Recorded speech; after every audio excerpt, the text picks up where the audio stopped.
So I want to bring in former Supreme Allied Commander at NATO, retired four-star Navy Admiral James Stavridis. Admiral, it's always a pleasure to see you. He is NBC's chief international analyst.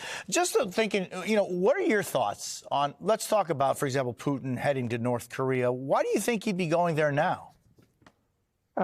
For exactly the reasons that all of us are feeling pretty good at the moment, and that is because the massive tranche of aid from the United States, about 60 billion, Jose, as you know, matched, and even a little bit more from the Europeans. All of that weaponry is now hitting the battlefield. You're already seeing Russia having to give up some of the gains they've made in the course of the spring. So Putin recognizes that although he was on the front foot through the spring, now with the new aid flowing in, he's going to have to find additional sources of weaponry. That's problem number one for him. And then problem number two is manpower. He is chewing up his army, losing a lot of troops. He won't get troops from North Korea, but he will find the weapons to put in the hands. That might reduce his troop losses. That's why he is really working it with North Korea right now. Admiral, talking about his need for additional, weaponry and manpower and assistance for that manpower. We're also following the big issue of a Russian nuclear-powered submarine and surface-to-war ships are in Cuba after arriving there last week. At one time, I know you were in charge of Southern Command. What are your thoughts on that? I'm sort of split in my view here. On the one hand, Russian ships passing through the Americas, notably through the Caribbean, fairly routine, Jose, you know that. We'll see them in and out of Cuban ports. They'll probably jump down and see the dictator Nicolas Maduro in Venezuela. They might come over to Central America and pay a port call. It's only 3 ships. We have a whole fleet there, the U.S. Navy's 4th Fleet. So we'll track them, we'll follow them.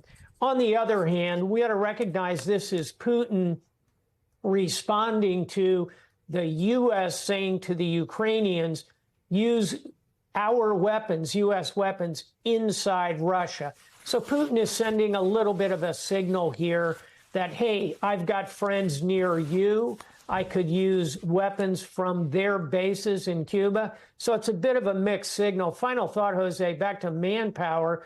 As you probably know, Putin is recruiting Cubans to join the Russian army and go fight on the front lines in Ukraine.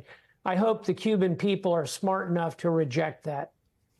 The only issue is, Admiral, the Cuban people don't have the right to reject or not reject anything when they have a system in place for 63 plus years. It doesn't give them voice, ni voz ni voto, in anything they do. And meanwhile, Admiral, and I mean, again, you know this better than anybody else, we're monitoring this shakeup in Israel's government. What do you see there?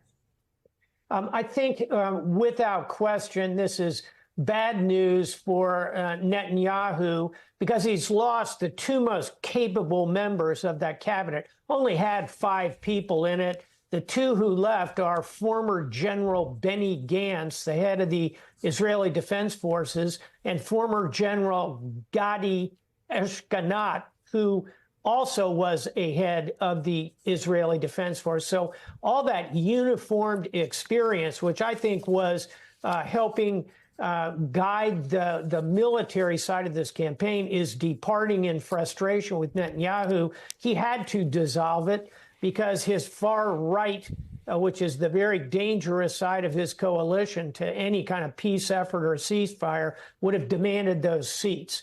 So this is bad news, not only for Netanyahu, but in my view, bad news for the already slim chances of a ceasefire. Admiral James Stavridis, always a pleasure. I thank you so much. It's always great seeing you.